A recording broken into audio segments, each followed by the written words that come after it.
Hello बच्चों, आनंद competitive classes के GK current affair session number 19 में आपका स्वागत है। जैसा कि पिछले वीडियोस में हम लोग सेशन नंबर 18 को देखे थे विद एक्स्ट्रा फैक्ट्स के साथ, तो आज भी एक नए सेशन नंबर 19 की शुरुआत हम लोग करेंगे शालू मिस के साथ। तो मिस आप यहाँ आए और इस सेशन की शुरुआत करें। ओके,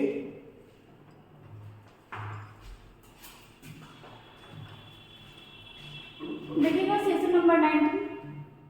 चलिए ये क्वेश्चन नंबर फर्स्ट पे देखिएगा। क्वेश्चन नंबर 1 क्या दिया है? वन्य जीव संरक्षण पुरस्कार 2000, यहाँ पे 28 नहीं होगा, 2023 होगा। 2023 वन्य जीव संरक्षण पुरस्कार 2023 से किसे सम्मानित किया गया है? देखिएगा यहाँ पे आलिया मीर को, ठीक है, आलिया मीर को आपका वन्य जीव संरक्षण पुरस्कार 2023 से सम्मानित किया गया है। और ये किस चीज से रिलेटेड है? तो ये आपका पर्यावरण वगैरह से रिलेटेड है। अब देखिएगा यहाँ पे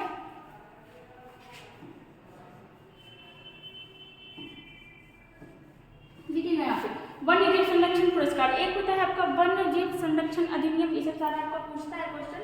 देखिएगा वन्य जीव संरक्षण अधिनियम, संरक्षण अधिनियम, ये सब कानून है। और ये कब आया था? ये एग्जाम में पूछ लिया जाता है। तो अगर वन्य जीव का बात करेगा तो ये आपका आया था 1972 में, ठीक है। वन्य जीव संरक्षण का बात करेगा तो आपका क्या हो जाएगा? 1972।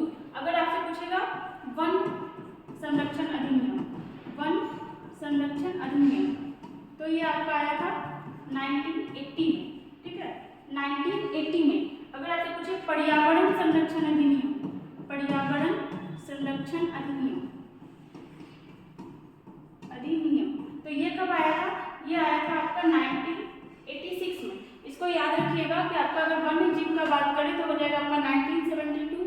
अगर आपका बात करें वन संरक्षण का तो 1980, पर्यावरण संरक्षण का 1986, और अगर पूछे जल प्रदूषण से रिलेटेड तो हो जाएगा आपका 74, जल संरक्षण, जल संरक्षण अधिनियम।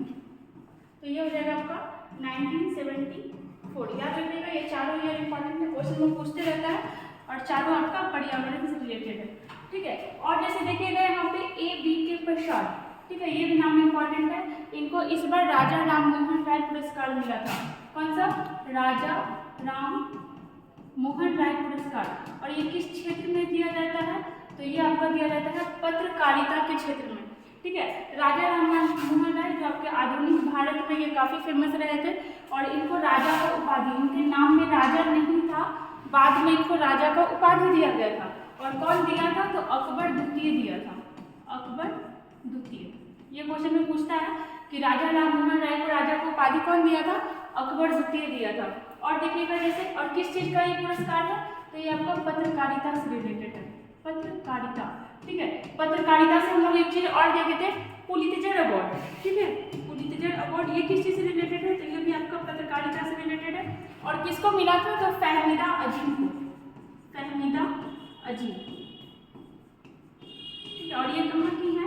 तो ये है आपकी बांग्लादेश की, बांग्लादेश, ठीक है। और जैसे देखिएगा यहाँ पे बद्री नारायण, ठीक है, इसको बद्री नारायण कर लीजिएगा, बद्री नारायण, इनको क्या मिला था? तो इनको साहित्य अकादमी पुरस्कार मिला था। कौन सा पुरस्कार? साहित्य अकादमी पुरस्कार, देखिएगा, साहित्य अकादमी पुरस्कार। और किस लैंग्वेज के लिए दिया गया था? देखिए हम लोग बहुत बार देखे थे, एक होता है आपका सरस्वती सम्मान, ये 22 भाषा के लिए दिया जाता है, जो हमारे 8वीं अनुसूची में है। लेकिन आपका साहित्य अकादमी पुरस्कार जो है 22+2 लैंग्वेज में दिया जाता है, जिसमें आपका 2 जुड़ जाता है, एक हिंदी और एक राजस्थानी। तो ये जो साहित्य अकादमी पुरस्कार 2022 का है, किनको मिला था? तो बद्री नारायण को मिला था। और किस लैंग्वेज के लिए? तो हिंदी लैंग्वेज के लिए। और बुक का नाम क्या था? तुमड़ी के शब्द, ठीक है, बुक का क्या नाम था? तुमड़ी के शब्द, तुमड़ी के शब्द, ठीक है। यहाँ पर हम लोग देखें साहित्य अकादमी, और इसका स्टार्टिंग कब हुआ था? 1954 से। लैंग्वेज कितना है? तो 22+2, 2 में हो जाएगा आपका एक हिंदी, नहीं सॉरी इंग्लिश होगा, और एक होगा आपका राजस्थानी, ठीक है। चलिए और देखिए यहाँ पर जैसे हमजा यूसुफ, ठीक है, अभी करंट में काफ़ी फेमस चल रहा है। क्यों? क्योंकि ये आपके पाकिस्तानी मूल के हैं। जैसे भारतीय मूल के कौन है आपके ऋषि सुनक, ठीक है, ब्रिटेन में जाकर के पीएम बने हुए। तो हम क्या ये सोच रहे हैं पाकिस्तानी मूल के हैं, ठीक है, पाकिस्तानी मूल के। और ये क्या बने हैं? तो ये स्कॉटलैंड के एक मंत्री के पद पर नियुक्ति इनका हुआ है। कहाँ? स्कॉटलैंड। स्कॉटलैंड में एक मंत्री के पद पे इनका नियुक्ति हुआ। ठीक है, देखिए यहाँ पे हम लोग क्या क्या देखे, स्टार्टिंग से एक बार देखिएगा कि वन्य जीव संरक्षण पुरस्कार 2023 से किसे सम्मानित किया गया है? आलिया मीर। आलिया से एक चीज और याद रखिएगा कि पेटा का नाम हम लोग लिए थे। पेटा में 2021 का अवार्ड मिला था आलिया भट्ट को, ठीक है, लेकिन पेटा 2022 में पर्सन ऑफ द ईयर किसको मिला? सोनाक्षी सिन्हा। आलिया भट्ट को हम लोग देखे थे कि दादा साहब फाल्के इंटरनेशनल अवार्ड में आलिया भट्ट को गंगूबाई के लिए बेस्ट एक्ट्रेस का अवार्ड भी दिया गया था। ठीक है, यहाँ पर हम लोग देखें कि आलिया मीर को वन्यजीव संरक्षण पुरस्कार 2023 से सम्मानित किया गया है। और ये है कहाँ की? तो ये आपके जम्मू कश्मीर की है। ठीक है, बद्री नारायण तिवारी में देखिए कि इनको साहित्य अकादमी पुरस्कार मिला था। कब तक मिला है? तो 2022 वाला मिला है। और किस लैंग्वेज के लिए? हिंदी के लिए। बुक का नाम क्या है? तुमड़ी के शब्द। पुलितजन के बारे में देखिए यहाँ पे लगभग पत्रकारिता से, देखिए ये भी आपका पत्रकारिता से जुड़ा हुआ। किसको मिला है? तो फहमीदा अजीम को। कहाँ की है? तो बांग्लादेशी ही है। और हम लोग क्या देखें यहाँ पे एबीके प्रसाद, ठीक है, इनको राजा राम मोहन राय पुरस्कार मिला है। और राजा राम मोहन राय को राजा की उपाधि कौन दिया था? तो अकबर द्वितीय दिया था। ठीक है, और पत्रकारिता से रिलेटेड है। चलते हैं नेक्स्ट क्वेश्चन पे। देखिए क्वेश्चन नंबर 2, एसीसीओ राष्ट्रीय सुरक्षा सलाहकार की बैठक किस शहर में आयोजित की जा रही है? किसका बैठक है आपका? एसीसीओ, संघाई सहयोग संगठन, ठीक है, संघाई कोऑपरेशन ऑर्गेनाइजेशन। इसका सुरक्षा सलाहकार का बैठक हो रहा है। और कहाँ हो रहा है आपका? तो ये हो रहा है आपका न्यू दिल्ली में। कहाँ हो रहा है? न्यू दिल्ली में। अगर देखिएगा आपको कि राष्ट्रीय सुरक्षा सलाहकार मतलब हर देश का अपने होता है। हमारे भारत के राष्ट्रीय सुरक्षा सलाहकार कौन है? तो हो जाएगा अजीत डोभाल। अजीत डोभाल, ठीक है। अगर आपसे पूछते हैं कि भारत के रक्षा मंत्री कौन है? तो हो जाएंगे आपके राजनाथ सिंह, ठीक है। रक्षा मंत्री कौन है? राजनाथ सिंह। और राष्ट्रीय सुरक्षा सलाहकार कौन है? तो ये है आपके अजीत डोभाल। और इनका बैठक कहाँ हो रहा है? तो अभी न्यू दिल्ली में इसका बैठक हो रहा है। और देखिएगा एससीओ, इस बार इसका बैठक भी आपका भारत में ही होने वाला है। 2023 में एससीओ का बैठक कहाँ होगा? भारत में ही होगा। और 2022 में कहाँ हुआ था? तो उज्बेकिस्तान के समरकंद में। और भी देखिएगा जैसे यहाँ पे वाराणसी, कल परसों ही हम लोग देखे थे वाराणसी के बारे में कि रोपवे सेवा शुरू करने वाला दुनिया का तीसरा और भारत का पहला शहर कौन सा है? आपका वाराणसी। क्या है आपका? रोपवे सेवा। हम लोग देखे भी थे कि ये क्या है। देखिए रोपवे सेवा एक होता है आपका पहाड़ में टूरिज्म के लिए होता है, यहाँ पे यातायात के लिए यूज हो रहा है, ट्रांसपोर्टेशन के लिए। रोपवे सेवा शुरू करने वाला भारत का पहला और दुनिया का तीसरा जगह हो रहा है, मतलब तीसरा जगह। अगर आपसे ये देखिए यहाँ पे दुनिया का तीसरा बात हुआ तो पहला कौन है? पहला है आपका बोलीविया, ठीक है, जो साउथ अमेरिका कॉन्टिनेंट का कंट्री है, बोलीविया। दूसरा में हम लोग देखे थे मैक्सिको। और तीसरा हो गया आपका भारत, ठीक है। और भारत में भी कौन सा शहर? तो ये हो जाएगा आपका वाराणसी। और भी हम लोग क्या देखे थे कि एससीओ का सांस्कृतिक राजधानी किसको बनाया गया है? वाराणसी को। एससीओ का सांस्कृतिक राजधानी, और ये पहली बार बनाया गया था। एससीओ का पहला सांस्कृतिक राजधानी वाराणसी को बनाया गया था। वाराणसी के बारे में हम लोग और भी क्या देखे थे कि ये वरुण और असी नदी के किनारे बसा हुआ है, इसलिए इसको क्या नाम दिया गया है? वाराणसी, ठीक है। जैसे गुरुग्राम के बारे में देखिएगा, बहुत इंपॉर्टेंट है ये भी। यहाँ आपका ISA, ठीक है, इंटरनेशनल सोलर अलायंस, इसका मुख्यालय कहाँ है? आपका ISA में। और इसका स्थापना 2 देश मिलकर के किया था, भारत और फ्रांस। और कब हुआ था इसका स्थापना? तो 2015 में। और इसका मुख्यालय कहाँ है हमारा? तो गुरुग्राम। और गुरुग्राम पड़ता कहाँ है? तो ये आपका पड़ता है हरियाणा में, ठीक है। जैसे भोपाल के बारे में हम लोग इधर लगातार देख रहे हैं। तो यहाँ क्या हुआ था आपका? सातवां धर्म सम्मेलन। और हम लोग बार ये चीज देखें कि यहाँ पे आपका क्या हुआ था? भोपाल गैस त्रासदी कब हुआ था? आप देखिएगा तो कहीं आपको 2 दिसंबर डेट दे देगा, कहीं पे 3 दिसंबर। रीजन क्या है कि 2 दिसंबर को आधी रात को हुआ था, 2 या 3 बजे ये कांड हुआ था। तो कहीं आपको 2 भी दे देता है, कहीं पे 3 दे देता है, वो आप देख लीजिएगा। 2 दिसंबर 1984 इस दिन क्या हुआ हुआ था आपका भोपाल गैस त्रासदी हुआ था और गैस का नाम क्या था मिथाइल आइसोसाइनाइड। ठीक है, क्या क्या देखे हम लोग कि राष्ट्रीय सुरक्षा सलाहकार की बैठक कहाँ हो रही है, तो नई दिल्ली में हो रही है, नई दिल्ली। और ये इसके राष्ट्रीय सुरक्षा सलाहकार इस बार एशिया का जो बैठक है ये हमारे भारत में ही होने वाला है 2023 का। अगर आपसे पूछता है कि 2022 का कहाँ हुआ था, तो ये हुआ था उज्बेकिस्तान के समरकंद में। ठीक है, चलते हैं नेक्स्ट क्वेश्चन पे। देखिएगा क्वेश्चन नंबर 3, किस राज्य की सुंदरजा आम, ठीक है, एक आम है सुंदरजा आम और एक है आपका मुरैना गजक, ठीक है, वो बनता है मिठाई टाइप का। मुरैना की गजक को GI टैग प्रदान किया गया है। GI टैग, पहले तो हम लोग इसी पे आ रहे थे कि GI टैग क्या है। GI मीन्स हो गया जियोग्राफिकल इंडिकेशन, इंडिकेशन मतलब क्या हो जाता है, पहचान। ठीक है, जियोग्राफिकल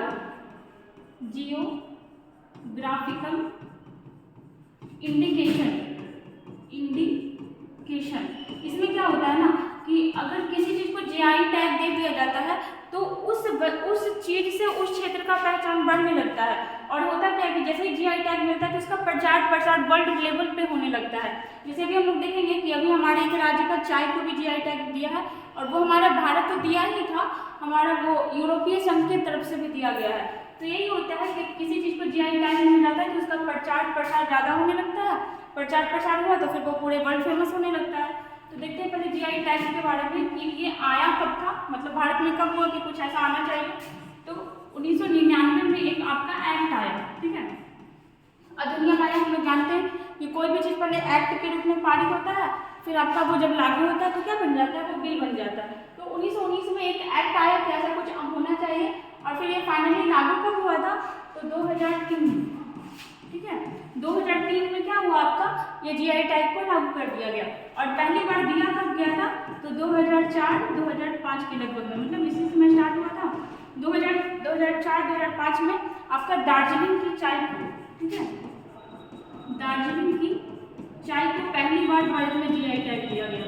ठीक है, पहली बार किसको दिया गया था, दार्जिलिंग की चाय को। कितने साल के लिए दिया जाता है, मतलब अगर एक बार GI टैग दे दिया गया किसी चीज को तो 10 वर्ष तक वो वैलिड रहता है, और उसके बाद फिर क्या करवाना होता है, अगर आपको फिर आप उसको GI टैग देना है तो फिर आप उसको रिन्यू करवाओ। ठीक है, रिन्यू करवाया जाता है। देखिए, एक होता है आपका GI टैग और एक होता है आपका पेटेंट। ठीक है, दोनों दो चीज है, एक होता है आपका GI टैग और एक होता है आपका पेटेंट। GI टैग है, देखिए GI टैग में क्या होता है ना कि अगर बिहार को किसी चीज को GI टैग दिया जा चुका है तो सेम चीज को झारखंड के लिए भी दे सकते हैं, यूपी के लिए भी दे सकते हैं, लेकिन एक वर्ड होता है आपका पेटेंट। मान लीजिए जैसे क्या होता है कि हम किसी चीज का खोज कर लिए, ठीक है, कोई दवा बना लिए या फिर कुछ भी ऐसा बना लिए जो पहले से एग्जिस्ट नहीं करता है, तो अगर हम उस चीज को बना लेंगे तो अगले 20 साल तक ये अधिकार मेरे पास रहेगा कि ये चीज बस हम ही बनाएंगे, और इस चीज को कोई दूसरा कंपनी नहीं बनाएगा। क्योंकि मेरे मेहनत की वजह से वो चीज को खोजा गया, उस चीज का आविष्कार किया गया, तो अगले 20 साल तक मेरे अलावा उस चीज को कोई और नहीं बनाएगा। यही होता है आपका पेटेंट। ठीक है, लेकिन आपका GI टैग में है कि अगर हम दार्जिलिंग की चाय, अगर किसी जगह की चाय को GI टैग मिला है तो ऐसा नहीं है कि दूसरी जगह की चाय को GI टैग नहीं मिलेगा, मिल सकता है। तो पेटेंट आपका दिया जाता है 20 साल के लिए। अगर आप किसी चीज़ का आविष्कार करते हैं, किसी चीज़ को बनाते हैं, किसी चीज़ का कंपोजिशन आपको मिलता है, तो अगले 20 साल तक उस चीज़ को आप ही बनाएगा, कोई दूसरा कंपनी आपका कॉपी पेस्ट नहीं कर सकता है। और आपका ये जो आपका GI टैग है कितने साल के लिए दिया जाता है, तो 10 साल के लिए। ठीक है, किसको दिया गया है, सुंदरजा आम को और मुरैना गजक को। है कहाँ का, तो ये है आपका MP का। ठीक है, कहाँ का है, मध्य प्रदेश का। एक नाम और है आम का, देखिएगा जर्दालू आम, जर्दालू आम, ये कहाँ का है, इसको भी GI टैग मिला हुआ है, ये हमारे बिहार का ही है। ठीक है, बिहार के बारे में और देखिएगा, कतरनी चावल, कतरनी चावल, ये सबको भी मिला हुआ है। जैसे मिथिला मखाना, मिथिला मखाना, ये सब चीज हमारे बिहार का, और इसको भी GI टैग मिला हुआ है। और इसे देखिएगा असम, असम का गमोचा, गमोचा बोले तो गमछा। ठीक है, गमोचा को भी मिला हुआ है। एक बार देखेंगे हम लोग, पूरा लिस्ट ही देख लेंगे GI टैग का किसी दिन 10-15 मिनट का वीडियो में। गमोचा कहाँ का है, तो ये असम का है, और इसको भी क्या मिला हुआ है आपका GI टैग। जैसे हिमाचल प्रदेश, यहाँ का इंपॉर्टेंट और बहुत ज़्यादा, अब तो खैर ज़्यादा इंपॉर्टेंट हो गया है, कांगड़ा चाय। हम लोग देखेंगे आगे जाकर के इसके बारे में कुछ जो बहुत ज़्यादा इंपॉर्टेंट बन गया है, कांगड़ा चाय और चंबा चप्पल, चंबा चप्पल। अब देखिए वैसा नहीं है कि चंबा चप्पल अगर यहाँ का है तो बस हिमाचल प्रदेश में ही इसको GI टैग मिलेगा, दूसरे राज्यों को भी मिल सकता है। और इसे देखिएगा मणिपुर, ठीक है, इसका देखिएगा हाथी मिर्च, ठीक है, हाथी मिर्च। ये कहाँ का, मणिपुर का, और इसको भी क्या मिला हुआ है, जीआई टैग। याद रखिएगा कि पारित एक्ट कब आया था, 1999 में, और पारित कब हुआ आपका, 2003 में, ठीक है। और पहली बार दिया कब गया, 2004, मतलब 2004 से चालू हुआ था, किसको दिया जाएगा, और 2005 तक में दिया गया था, किसको, दार्जिलिंग की चाय को। कितने साल के लिए दिया था, 10 साल। और पेटेंट का अगर बात करेगा तो पेटेंट होता है आपका 20 साल के लिए, ठीक है। चलते हैं नेक्स्ट क्वेश्चन पे।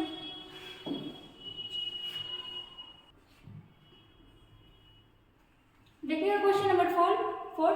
हाल ही में अनिरुद्ध भट्टाचार्य द्वारा कौन सी पुस्तक लिखी गई है, किसके द्वारा, तो अनिरुद्ध भट्टाचार्य के द्वारा इनमें से कौन सा बुक लिखा गया है।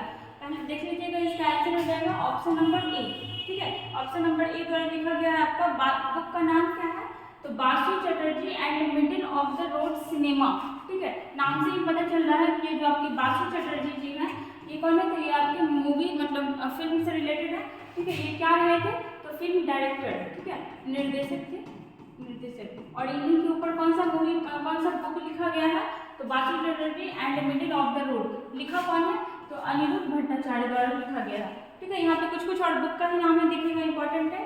A matter of the heart, a matter of the heart book किसके द्वारा लिखा गया है, तो अनुराग बेहर, अभी हाल ही में हम लोग देखे थे, अनुराग बेहर द्वारा ये बुक लिखा गया है। और ये बुक है क्या, तो 110 कहानियों का संग्रह है, ठीक है। क्या चीज है, तो 110 कहानियों का संग्रह, कहानियों का संग्रह। जैसे आप लोग नाम सुने होंगे रविन्द्रनाथ टैगोर का गीतांजलि, ठीक है। रविन्द्रनाथ टैगोर का गीतांजलि जो बुक है, जिनके लिए उनको नोबेल अवार्ड भी मिला था, वो क्या है, तो वो आपका कविताओं का संग्रह था, ठीक है। वैसे ये क्या है, तो ये आपका कहानी का संग्रह है। और देखिएगा आपका विक्ट्री सिटी, ये बुक कौन लिखा है, तो ये लिखा है सलमान रुश्दी, सलमान रुश्दी, इनके द्वारा लिखा गया है। और इनका अधिकतर बुक एग्जाम में पूछ लिया ही जाता है, इसलिए इंपॉर्टेंट है विक्ट्री सिटी, ठीक है। और देखिएगा Bipin the man behind the uniform, ठीक है। क्या हो जाएगा, बिपिन, नाम इतना याद रखिएगा बस, द बिपिन द मैन, ठीक है। ये कौन लिखा है, तो ये लिखी है रचना बिष्ट, रचना बिष्ट, इनके द्वारा ये बुक लिखा गया।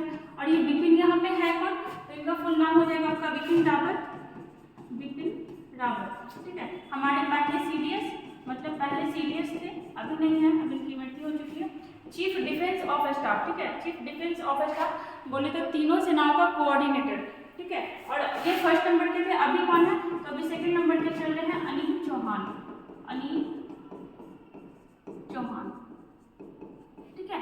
और देखिएगा जैसे यहाँ पे आजाद, हम लोग कुछ दिन पहले ही देखे थे, आजाद बुक कौन लिखा था आपका, तो गुलाम नबी आजाद, गुलाम नबी आजाद, इनके द्वारा ये बुक लिखा गया है, गुलाम नबी आजाद, ठीक है। क्या क्या देखे हम लोग यहाँ पे कि बासु चटर्जी बुक किसके द्वारा, देखिए इतना लंबा याद रखने का जरूरत नहीं, इतना याद रखिएगा चलेगा। बासु चटर्जी बुक किसके द्वारा लिखा गया, अनिरुद्ध भट्टाचार्य। जैसे a matter of the heart, तो अनुराग बेहर द्वारा लिखा गया है। विक्ट्री सिटी सलमान रुश्दी द्वारा लिखा गया है। बिपिन द मैन, ठीक है, ये बुक किसके द्वारा लिखा गया, तो रचना बिष्ट के द्वारा। और यहाँ पे बिपिन रावत कौन है, तो हमारे पहले सीडीएस थे, ठीक है। आजाद गुलाम नबी आजाद द्वारा लिखा गया है। जैसे एक और देखिएगा, golden boy Neeraj Chopra, golden boy Neeraj Chopra, ये कौन लिखा है, तो ये लिखे नवदीप सिंह गिल, गोल्डन बॉय नीरज चोपड़ा, ये कौन लिखा है, तो ये लिखा है नवदीप सिंह गिल, नवदीप सिंह गिल, ठीक है। चलते नेक्स्ट क्वेश्चन में। देखिए क्वेश्चन नंबर 5, हाल ही में भारतीय वाणिज्य और उद्योग संघ, नाम क्या है इसका, एसोचैम, ठीक है। एसोचैम के नए अध्यक्ष कौन बने हैं, किस चीज से रिलेटेड है, तो ये आपका व्यापार और उद्योग से रिलेटेड है। कौन बना है इसका नया अध्यक्ष, तो हो जाएगा आपका अजय सिंह, ठीक है। इसका नया अध्यक्ष कौन बना है, अजय सिंह। देखिएगा इसके बारे में, एसोचैम इसका स्थापना कब हुआ था, तो 1920 में, 1920। और मुख्यालय कहाँ है आपका, तो नई दिल्ली में, इसका मुख्यालय है आपका नई दिल्ली। और देखिएगा, देखिए जैसे आपका यहाँ पे देखिएगा राजीव गाबा, ठीक है, ये कौन है, तो ये आपके कैबिनेट सचिव है, ठीक है। और अपने आप में बहुत बड़ा पद होता है कैबिनेट सचिव, कैबिनेट सचिव कौन है, राजीव गाबा।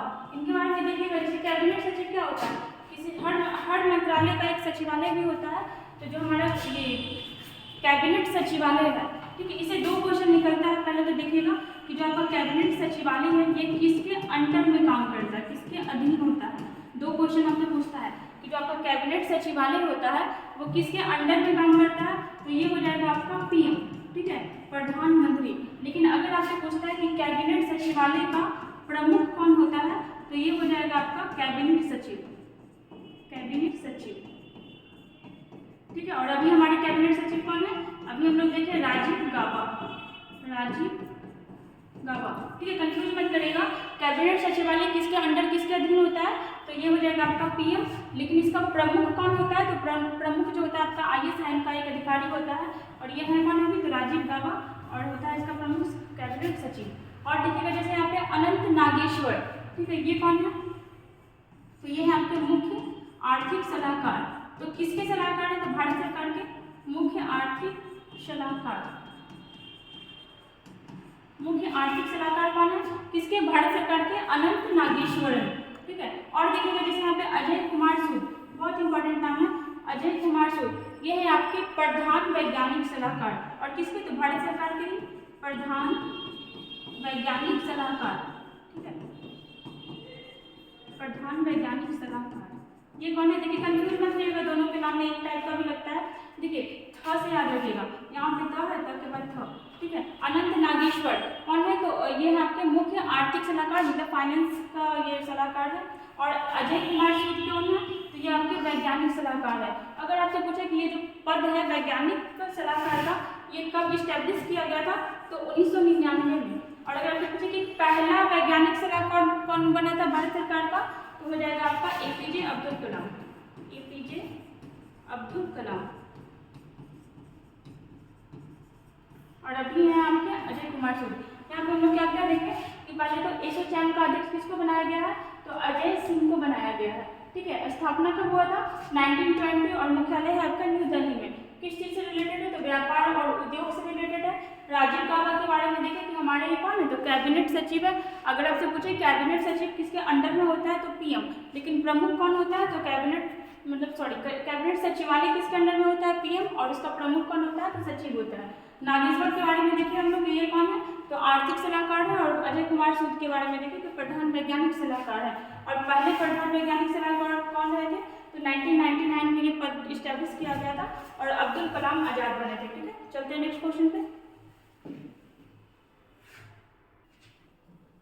देखिए क्वेश्चन नंबर 6, किसने कश्मीर में LOC के पास मां शारदा मंदिर का उद्घाटन किया। ये मंदिर का उद्घाटन बहुत इंपॉर्टेंट होता है। आप एक चीज देखिएगा कि या तो मैक्सिमम जो मंदिर है या फिर कोई भी चीज होता है तो उसका उद्घाटन आपका पीएम ही करते हैं, लेकिन कहीं कहीं पे होता है क्या कि कोई कोई और कर देते हैं। यहाँ पे तो खैर आपका ऑप्शन दूसरे टाइप से दिया हुआ है। एग्जाम में क्या होगा, प्रधानमंत्री का भी नाम दे देगा, फिर आप 100% प्रधानमंत्री ही बनाइएगा। यहाँ पे क्या हो जाएगा कि किसने कश्मीर में LOC के पास मां शारदा मंदिर का उद्घाटन किया है, तो ये हो जाएगा आपका अमित शाह, ठीक है। अमित शाह द्वारा इस मंदिर का उद्घाटन किया गया है। अमित शाह के पास अभी कौन सा मंत्रालय है, तो गृह मंत्रालय अभी इन्हीं के पास है। गृह मतलब कहने का मतलब होता है कि गृह मंत्री कौन है आपके, तो अमित शाह। और अमित शाह को ही पहला मतलब भारत में पहला सहकारिता मंत्री भी बनाया गया है। सहकारिता मंत्री मतलब अगर आपसे पूछता है कि भारत के पहले सहकारिता मंत्री कौन है, तो ये हो जाएगा आपके अमित शाह, ठीक है। और जैसे देखिएगा यहाँ पे M जगदीश कुमार, ये कौन है, तो ये आपके यूनिवर्सिटी ग्रांट कमीशन के चेयरमैन कौन है, देखिएगा यूनिवर्सिटी ग्रांट कमीशन UGC, इसको शॉर्ट में बोलते हैं UGC, यूनिवर्सिटी ग्रांट कमीशन के चेयरमैन कौन है, तो ये है आपके M जगदीश कुमार, ठीक है। और ये है कौन इसके, तो चेयरमैन। और देखिएगा जैसे कल्याण चौबे, ये कौन है, तो ये अखिल भारतीय फुटबॉल महासंघ के अध्यक्ष हैं। कौन, तो भारतीय फुटबॉल महासंघ के अध्यक्ष, भारतीय फुटबॉल महासंघ के अध्यक्ष हैं। और देखिएगा यहाँ पे अनिल कुमार लोहाटी, इंपॉर्टेंट नाम है, ये कौन है, तो ये रेलवे बोर्ड के CEO हैं, रेलवे बोर्ड के CEO, चीफ एग्जीक्यूटिव ऑफिसर। और देखिएगा यहाँ पे जैसे अगर आपसे पूछता है कि ये रेल मंत्री कौन है, रेल मंत्री, तो ये हो जाएंगे आपके अश्विनी वैष्णव,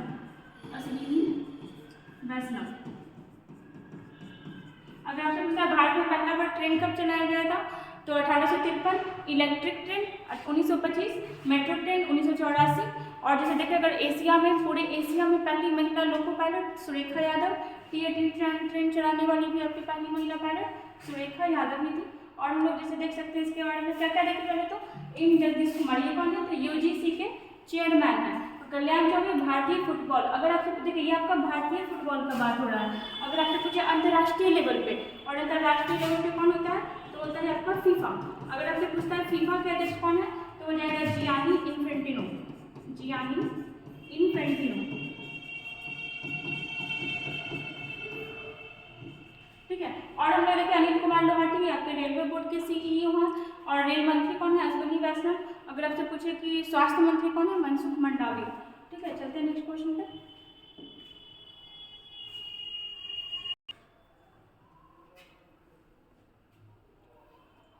देखिएगा क्वेश्चन 7 नंबर, अभी हाल ही में किसने एससीओ में शामिल होने की घोषणा की है। इसके पहले नंबर क्वेश्चन में हम लोग एससीओ का चर्चा देखे थे कि एससीओ का सुरक्षा सलाहकार मंत्री का बैठक कहाँ हो रहा था, तो नई दिल्ली में हुआ था। यहाँ पे एससीओ के बारे में देखते हैं, संघाई सहयोग संगठन। आइए पहले हम लोग इसी के बारे में देख लेते हैं फिर से। संघाई सहयोग संगठन, इसका स्थापना कब हुआ था, तो देखिए पहले तो इसका स्थापना इस रूप में हुआ ही नहीं था, स्थापना हुआ था 1996 में। ठीक है, और क्या नाम से हुआ था, तो संघाई 5 के नाम से, संघाई 5। ठीक है, और उस समय संघाई 5 में था कौन, तो था आपका चीन, रूस, फिर कजाकिस्तान, ठीक है, और क्या किर्गिस्तान, और आपका कजाकिस्तान। ठीक है, इतना था संघाई 5 के नाम से। लेकिन हुआ था फिर 15 जून 2001 को आपका इसमें क्या आ गया, उज्बेकिस्तान आ गया। ठीक है, उज्बेकिस्तान।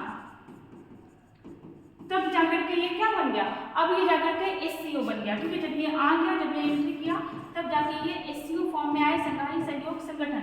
मीन्स इसका स्थापना, अगर पूछता संघाई सहयोग संगठन का स्थापना कब हुआ था, तो आप 1996 मत लगाइएगा, 2001 ही होगा। ठीक है, और जैसे देखिएगा अब कितने देश हो गए, 6। अगर आपसे पूछता है कि भारत और पाकिस्तान, ठीक है, भारत और पाकिस्तान का एंट्री कब हुआ था, तो ये हुआ था आपका 2017 में। ठीक है, और देखिएगा अगर इसका मुख्यालय पूछता है, अगर आपसे पूछता है एससीओ का मुख्यालय, तो ये क्या हो जाएगा आपका, बीजिंग। ठीक है, बीजिंग। और जैसे देखिएगा आपका मुख्यालय भाषा, हाँ, अगर भाषा पूछता है कि इसमें किस भाषा में काम होता है, तो हो जाएगा आपका चाइना का लैंग्वेज। ठीक है, चाइनीज और रशियन, चाइनीज और आपका रशियन। ठीक है, अगर आपसे पूछता है कि टोटल अभी कितने देश है, देखिए कौन कौन सा देश हो गया, China, Russia, Kazakhstan, Kyrgyzstan, Tajikistan, Uzbekistan. ठीक है, और कौन बचा, चीन, रूस, कजाकिस्तान, किर्गिस्तान, तजाकिस्तान, उज्बेकिस्तान। और इसे देखिएगा अभी यहाँ पे 2023 में ही आपका ईरान आने वाला है। ठीक है, 2023 में आपका इसमें ईरान आने वाला। टोटल देश कितना हो गया, 2, 4, 5, 6, 7, 8। ठीक है, अभी टोटल 8 देश हैं। और आप देखिए कहीं नहीं कि आपको बोल देता है कि 9वां देश आपका ईरान बन गया, अभी बना नहीं है, बनेगा। ठीक है, 2023 में ही आपका ईरान का एंट्री हो जाएगा। और हम लोग इसमें देख क्या रहे थे कि अभी हाल ही में किसने एससीओ में शामिल होने की घोषणा की है। देखिए ईरान तो शामिल हो ही जाएगा, और आपका 10वां देश बनेगा सऊदी अरब। ठीक है, सऊदी अरब भी इसमें आने वाला है, घोषणा ये भी किया है। मतलब अगर ये आएगा तो ये 10वें नंबर का बनेगा, क्यों, क्योंकि 2023 में आपका ईरान भी आने वाला है। अगर आपसे पूछता है कि एससीओ का 2023 में सबमिट कहाँ हो रहा है, तो ये हो रहा है आपका भारत में। अगर आपसे पूछता है कि 2022 का कहाँ हुआ था, तो ये हुआ था आपका समरकंद में, समरकंद। और समरकंद कहाँ पड़ता है आपका, उज्बेकिस्तान इसमें कब शामिल हुआ था, तो 2001 में शामिल हुआ था। और देखिएगा जैसे मिस्र के बारे में हम लोग देखे थे। ठीक है, इस तरह से नहीं होगा, इस तरह से होगा। मिस्र ये जो था आपका, ये एनडीबी। ठीक है, एनडीबी में शामिल होने वाला कितना देश बन जाएगा, 9वां देश बन जाएगा। और इसे देखिएगा दक्षिणी सूडान। ठीक है, ये आपका यूएनओ में शामिल होने वाला, यूएनओ में शामिल होने वाला नवीनतम देश होगा। यहाँ पे हम लोग देखें क्या कि एससीओ के बारे में देखिए, संघाई सहयोग संगठन। पहले संघाई सहयोग संगठन के नाम से कुछ टाइम था क्या, संघाई 5। और इसका स्थापना कब हुआ था, 1996 में। लेकिन 2001 में जब आपका उज्बेकिस्तान आया तो इसका नाम क्या हो गया, एससीओ। ठीक है, और अब देखिएगा इसमें कौन कौन देश थे, तो चीन, रूस, कजाकिस्तान, किर्गिस्तान, तजाकिस्तान। आपका भारत और पाकिस्तान कब आया, 2017 में। और 2023 में आपका कौन जुड़ने वाला है, आपका ईरान। अगर आपसे पूछता है कि इसका मुख्यालय कहाँ है, बीजिंग, और भाषा कौन सा है, तो चाइनीज है और रशियन है। ठीक है, 2023 में एससीओ का बैठक कहाँ होने वाला है, भारत में। ठीक है, जैसे देखिएगा भारत अभी G20 का बैठक करने वाला है। G20 का बैठक कहाँ हो रहा है, भारत में, सैफ। ठीक है, जो आपका फुटबॉल फेडरेशन है, इसका भी खेल कहाँ होगा, तो भारत में ही होगा। जैसे हॉकी वर्ल्ड कप ये भी कहाँ हुआ था, तो ये भी आपका भारत में ही हुआ 2023 में। ठीक है, चलते हैं नेक्स्ट क्वेश्चन पे। देखिए क्वेश्चन नंबर 1, किस राज्य सरकार ने युवा नीति और युवा पोर्टल का अनावरण किया है। क्या नाम है इसका, युवा नीति एंड युवा पोर्टल। कहाँ हुआ है आपका, मध्य प्रदेश में। ठीक है, युवा नीति युवा पोर्टल का अनावरण कहाँ हुआ है, एमपी में। एमपी के बारे में देखिएगा कि 2000 के पहले, मतलब 1 नवंबर 2000 के पहले क्षेत्रफल वाइज सबसे बड़ा स्टेट यही था। अगर आपसे पूछता है कि भारत में सबसे बड़ा एरिया वाइज स्टेट कौन है, तो अभी तो राजस्थान है, बट 1 नवंबर 2000, ठीक है, इसको कब, मतलब कौन किससे अलग हुआ, तो इससे जो था आपका छत्तीसगढ़। ठीक है, छत्तीसगढ़ जो है किससे अलग हुआ, एमपी से अलग हुआ, और फिर ये आपका 2nd नंबर का लार्जेस्ट राज्य बन गया। मतलब कुल कहने का मतलब यही है कि अगर भारत में पूछे कि अभी सबसे बड़ा राज्य कौन सा है क्षेत्रफल से, तो आपका राजस्थान है। लेकिन 2000 से पहले ये आपका एमपी था। एमपी से कौन सा अलग हो गया, तो छत्तीसगढ़ अलग हुआ। कब अलग हुआ, 1 नवंबर 2000 को। ठीक है, और देखिएगा मध्य प्रदेश के बारे में, ये यही आपका भोपाल। ठीक है, मध्य प्रदेश में आपका कौन सा शहर है, भोपाल। और यही अभी क्या हुआ है, 7वां धर्म धम सम्मेलन, 7वां धर्म धम सम्मेलन। और जैसे देख सकते हैं हम लोग मध्य प्रदेश, यही आपका क्या हुआ था, तो खेलो इंडिया यूथ गेम, ये कहाँ हुआ था आपका, और कितना संस्करण था, तो ये था आपका 5वां संस्करण, और हुआ था कहाँ, एमपी में। और एमपी इसमें कितने नंबर पे आया था, 3rd नंबर पे। देखिए क्या बोले हम कि खेलो इंडिया यूथ गेम्स का 5वां संस्करण कहाँ हुआ, एमपी, और एमपी खुद इसमें कहाँ पे रहा था, तो ये रहा आपका 3rd नंबर पे। ठीक है, और जैसे देख सकते हैं यहाँ पे यूथ की पहले क्या था, यहाँ पे स्कूल था आपका 2018 तक, और फिर 2019 में क्या आया आपका, यूथ आया। ठीक है, जैसे यहाँ पे देखिएगा असम। ठीक है, तो असम के बारे में देखिएगा कि दुनिया का सबसे बड़ा नदी द्वीप। ठीक है, दुनिया का सबसे बड़ा नदी द्वीप कहाँ है, तो असम में। और किस नदी पे है, तो ब्रह्मपुत्र नदी पे। असम की ब्रह्मपुत्र नदी पे सबसे बड़ा नदी द्वीप है, और उसका नाम क्या है, उसका नाम है आपका माजुली। हाँ, माजुली नदी द्वीप। ठीक है, माजुली नदी द्वीप आपका इसी में है, ब्रह्मपुत्र नदी में। अगर आपसे पूछे कि दुनिया का सबसे छोटा नदी द्वीप, तो वो भी हो जाएगा आपके ब्रह्मपुत्र नदी पे ही है, और इसका नाम क्या है, उमानंदा। ठीक है, उमानंदा नदी द्वीप, उमानंदा नदी द्वीप, ये भी आपका ब्रह्मपुत्र नदी में ही है, और है कहाँ आपका, आसाम में। जैसे गुजरात में देखिएगा कि यहाँ पे क्या बन रहा है, तो पांडुलिपि ग्रंथालय, ये कहाँ बना है आपका, तो ये आपका बना है गुजरात में। और जैसे देखिएगा आपका न्यायिक घड़ी। ठीक है, पहली न्यायिक घड़ी कहाँ लगाई गई है, तो ये आपका गुजरात में। अगर आपसे पूछता है कि पहला वैदिक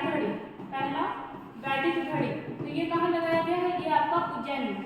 ठीक है, उज्जैन में। और जैसे देखिएगा केरल में, तो केरल में क्या बनाया गया है, तो ताड़ के पत्तों से, ठीक है, ताड़ के पत्तों से पांडुलिपि संग्रहालय। देखिए पांडुलिपि ग्रंथालय का बात होगा तो गो फॉर गुजरात। ठीक है, ऐसे कनेक्ट करेगा।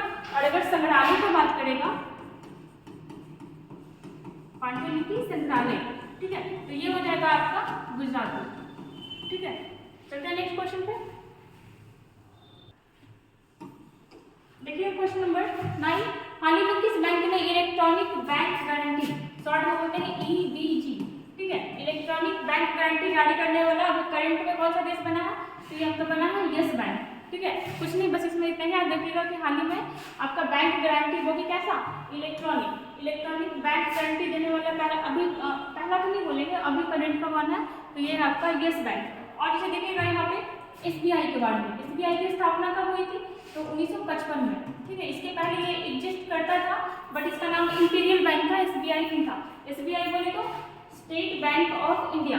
ठीक है, इसके अध्यक्ष कौन है, तो ये हो जाएगा आपका दिनेश कुमार खाड़ा।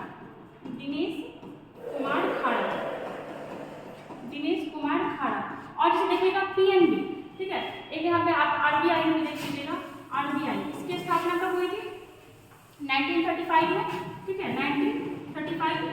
पटेल। ठीक है, अगर आपसे पूछा इसके टिप्स कौन है, तो ये आपके शक्तिकांत दास, और इन्हीं को भी सर्वश्रेष्ठ गवर्नर का भी अवार्ड दिया गया है। और जैसे देखिएगा आपका यहाँ पे पीएनबी, इसका स्थापना कब हुआ था, तो 1894 में, 1894। अगर आपसे पूछता है कि भारत का पहला बैंक, ठीक है, अगर आपसे पूछता है भारत का पहला बैंक, तो कौन हो जाएगा, बैंक ऑफ हिंदुस्तान।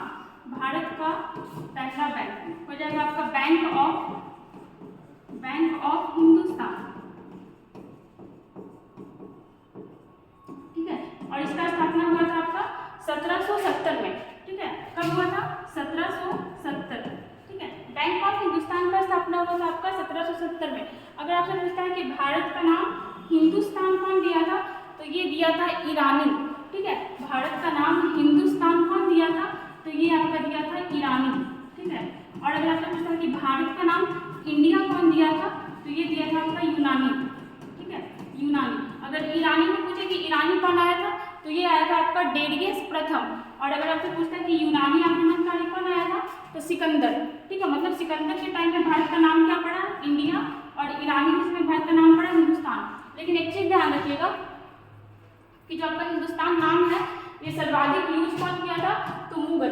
ठीक है, मुगल के समय में भारत को सर्वाधिक हिंदुस्तान नाम से पॉपुलैरिटी मिला था।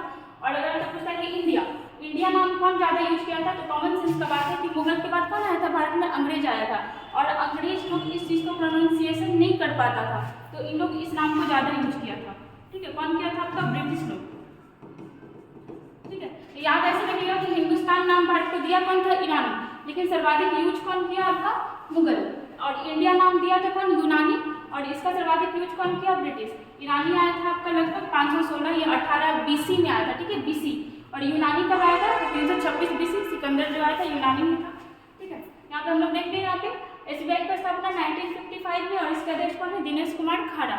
और पीएनबी के बारे में देखिए कि स्थापना 1894 में, और यहाँ पे RBI का देखिएगा 1935 में इसका स्थापना हुआ था, और 1949 में इसका नेशनलाइजेशन हुआ था। और इसके अध्यक्ष कौन है, शक्तिकांत दास। ठीक है, इनको भी सर्वश्रेष्ठ गवर्नर का भी अवार्ड मिला है।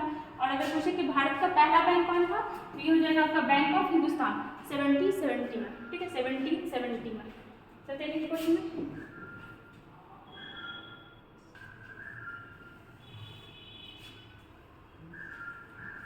देखिए क्वेश्चन नंबर 10, हाल ही में केंद्रीय पर्यावरण मंत्री भूपेंद्र यादव ने अरावली ग्रीन वॉल प्रोजेक्ट कहां से प्रारंभ किया है। ठीक है, अरावली के बारे में देखिएगा कि सर्वाधिक प्राचीनतम पर्वत श्रृंखला। ठीक है, मतलब सर्वाधिक प्राचीन पर्वत अगर पूछे तो प्राचीन पर्वत श्रृंखला। ठीक है, सीरीज क्या हो गया, मतलब ऐसे ऐसे ऐसे ऐसे जो आपका पेड़ चल रही है, आपका क्या बन रहा है, श्रृंखला बन रहा है। सर्वाधिक प्राचीन पर्वत श्रृंखला कौन है आपका, तो ये हो जाएगा आपका अरावली। ठीक है, अरावली। और अगर आपसे पूछा कि अरावली का सर्वोच्च पर्वत शिखर, ठीक है, अरावली का सर्वोच्च पर्वत शिखर का नाम क्या है, तो ये हो जाएगा आपका गुरु शिखर। ठीक है, और इसे देखिएगा अरावली जो आपका पर्वत श्रृंखला है, ये किस किस राज्य में फैला हुआ है, तो ये देखिए ये आपका राजस्थान में है, गुजरात में है, हरियाणा में है, न्यू दिल्ली में है, और आपका पंजाब में है। ठीक है, ये भारत के इतने सारे स्टेट यूटी में फैला हुआ है, राजस्थान गुजरात, यहीं पे देखिएगा ना, राजस्थान गुजरात हरियाणा नई दिल्ली एंड आपका पंजाब। जैसे जो आपका राष्ट्रपति भवन है, वो लोग बोलते हैं ना रायसीना की पहाड़ी पर बसा हुआ है, तो वो रायसीना की पहाड़ी किसका भाग है, तो ये अरावली पर्वत का ही भाग है। ठीक है, और इसे देखिएगा यहाँ पे राजस्थान, यहाँ पे आपका संविधान उद्यान का स्थापना किया गया है। संविधान उद्यान का स्थापना कहाँ किया गया, राजस्थान के जयपुर में। ठीक है, राजस्थान के जयपुर में संविधान उद्यान का स्थापना किया गया। अगर आपसे पूछे कि किस राज्य का एक जिला है, हम आपको जिला का नाम बता रहे हैं, आप कमेंट में नाम बताइएगा कि किस राज्य का है। किस राज्य का कोल्लम जिला जो है संविधान साक्षर जिला बना है। ठीक है, किस राज्य का कोल्लम जिला संविधान साक्षर जिला बना है, बताइएगा आप लोग। और जैसे देखिएगा गुजरात। ठीक है, अभी हम लोग देखें यहाँ पे एक बार वैसे भी बोल के रिवीजन कर लेते हैं। न्यायिक घड़ी, इसका स्थापना कहाँ किया गया, गुजरात में। पांडुलिपि ग्रंथालय, इसका स्थापना गुजरात में।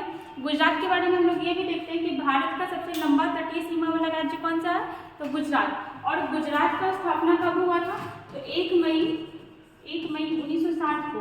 और किससे अलग हुआ था, तो महाराष्ट्र से अलग हुआ था। मीन्स जैसे अगर आपका ये महाराष्ट्र था, तो जो उत्तरी एरिया था वो गुजरात बना दिया गया और जो निचला एरिया था वो महाराष्ट्र मतलब मुंबई बना दिया गया। ठीक है, और इसे देखते हैं हरियाणा। हाँ, इसका आंसर देखिए अभी तक नहीं देते हम लोग कि केंद्रीय पर्यावरण मंत्री भूपेंद्र यादव ने अरावली ग्रीन बॉल प्रोजेक्ट को कहाँ से प्रारंभ किया गया है, तो इसका हो जाएगा आपका हरियाणा से ही इस चीज़ को स्टार्ट किया गया है। जैसे नई दिल्ली के बारे में देखिएगा, अभी हम लोग देखे थे कि एससीओ का राष्ट्रीय सुरक्षा सलाहकार का बैठक कहाँ हो रहा है आपका, न्यू दिल्ली में ही हो रहा है। और जैसे देखे थे न्यू दिल्ली, इसको राजधानी कब बनाया गया था, तो घोषणा हुआ था आपका 1911 में और बना था कब 1912 में। ठीक है, घोषणा हुआ था आपका 1911 और बना था आपका 1912। और जैसे देखते हैं नई दिल्ली, इसका पुराना नाम क्या था, ढिल्लिका। ठीक है, और स्थापना कौन किया था ढिल्लिका का, तो अनंतपाल तोमर शासक। ठीक है, ऐसे बस तोमर ही आता है, तोमर शासक द्वारा आपका किस चीज का स्थापना किया गया था, नई दिल्ली का। नई दिल्ली तो नहीं कहेंगे, दिल्ली का। नई दिल्ली का स्थापना कौन करवाया था, तो इसका डिजाइन वगैरह कौन तैयार करवाया था, एडविन लुटियंस। ठीक है, और इसीलिए दिल्ली का एक एरिया ऐसा है जिसको लुटियंस दिल्ली के नाम से भी जाना जाता है। ठीक है, यहाँ पे हमारा 10 क्वेश्चन कंप्लीट हुआ विथ फुल एक्सप्लेनेशन के साथ। ठीक है, अगर वीडियो अच्छा लगता है तो लाइक करिए, सब्सक्राइब करिए और हमारे साथ बने रहिए। ठीक है, थैंक यू।